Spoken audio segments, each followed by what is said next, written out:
शिवसेना ठाकरे गटाचे खासदार संजय राऊत आणि आमदार सुनील राऊत यांच्या मैत्री बंगल्यासमोर काल रेकी झाल्याचा आरोप करण्यात आलेला होता। पण हे दोघं संशयित मोबाईल टॉवरची रेंज तपासण्यास आले असं तपासामध्ये सिद्ध झालं। सकाळी 9:15 वाजच्या सुमारास दोन संशयित इसम मोटरसायकलवरती राऊत यांच्या घराची रेकी केल्याची तक्रार पोलिसांकडे देण्यात आलेली होती।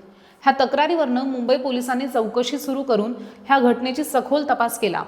तेव्हा यामध्ये आढळलेले 4 इसम हे सेल प्लॅन आणि इन्स्टा आयसीटी सोल्युशन्स ह्या कंपनीचे कर्मचारी आहेत आणि ते एरिक्सन कंपनीकडनं जिओ मोबाईल नेटवर्कचे नेट टेस्ट ड्राईव्ह करत असल्याचं निष्पन्न झालंय। पोलिसांनी ह्या तपासासाठी 8 पथकं तयार केलेली होती। सीसीटीव्हीच्या आधारे ह्या संशयितांचा शोध घेऊन त्यांना ठाणे कापूर बावडी ह्या परिसरातनं ताब्यात घेण्यात आलं। तेव्हा हा एक खुलासा झालाय। संबंधित कंपनीकडनं खात्री पोलिसांकडनं करण्यात आली आहे, अशी माहिती परिमंडळ 7 चे उपायुक्त विजयकांत सागर यांनी दिली आहे।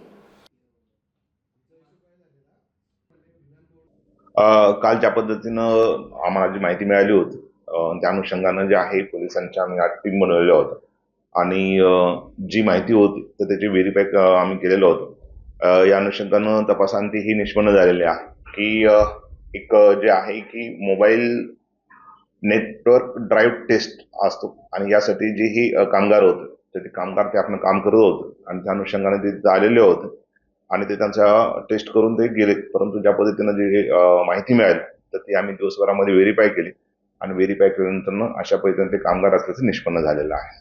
सर, याच्यामध्ये किती टीम्स रिक्रूट करण्यात आलेल्या आणि गंभीरता या प्रकाराची काय आव्हान होतं? ज्या पद्धतीनं माहिती मिळाली तात्काळ जिथं सर्वच म्हणजे स्टाफ तिथं पोहोचलेला होता आणि आम्ही 8 टीम बनवलेल्या होत्या आणि 8 टीम ह्या विविध ज्या आहे की ट्रेस करण्यासाठी विविध पद्धतीने जे आहे काम करत होत्या आणि त्या अनुषंगानं आम्हाला ही गोष्ट क्लिअर झालेली आहे। सर, याच्यामध्ये संशयात्मक असं होतं की जे जितके मोबाईल त्या गाड्यांना लावण्यात आलेले होते, त्यांच्या हातात लॅपटॉप होते, त्यामुळे हा सगळा संशय बनवला। नेमकी कुठली कंपनी आणि हे नेमकं काय काम करतं?